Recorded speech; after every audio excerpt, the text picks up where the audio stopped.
Għaddejja ħidma sabiex titwaqqaf entità ġdida dwar l-ugwaljanza li se tieħu post il-Kummissjoni Nazzjonali għall Promozzjoni tal-Ugwaljanza.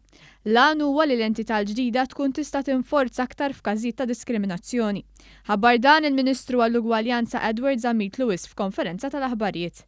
Il-Ministru Zammit Lewis qal li bħalissa għaddejja ħidma sabiex ikollna politika dwar l-integrazzjoni, filwaqt li għaddejja ħidma wkoll fuq żewġ abbozz ta' liġijiet dwar l-ugwaljanza u sabiex tkun tista' titwaqqaf entità ġdida li tinforza f'każijiet ta' diskriminazzjoni. Li jkun hemm entità ġdida tal-Gvern li tippromuovi l-igwaljanza u jkun regolatur tal-igwaljanza.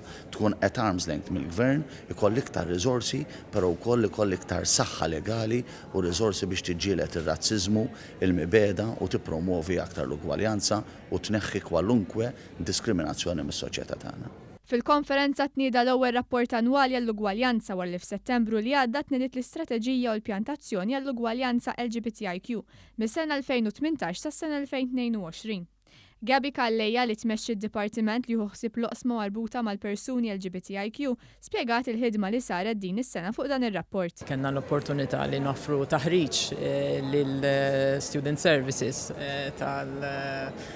tad-Direttorati tal-Edukazzjoni, kenna l-opportunità li naħdmu mad-Direttorat tal-Active Aging u nofru taħriġ l-istaff dawk li jaħdmu fil-verità mal-persuni anzjani biex nassiguraw illi l-residenzi u day centers li joffru servizzi għall-anzjani ikunu wkoll inklusivi għal persuni LGBTIQ ta' età avvanzata.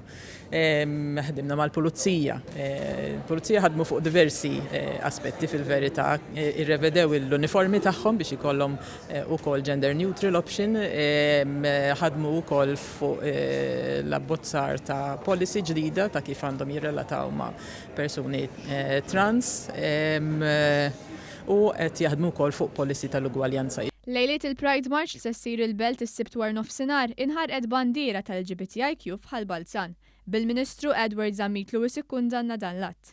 Kunsilli lokali għaqdiet u negozja din ifakru din iċ-ċelebrazzjoni tal-Pride Week bi-stabbiliment f'Taslima żebaħ il-kelma Malta Pride fi triq ewlenija bil-kuluri tal-qawsalla.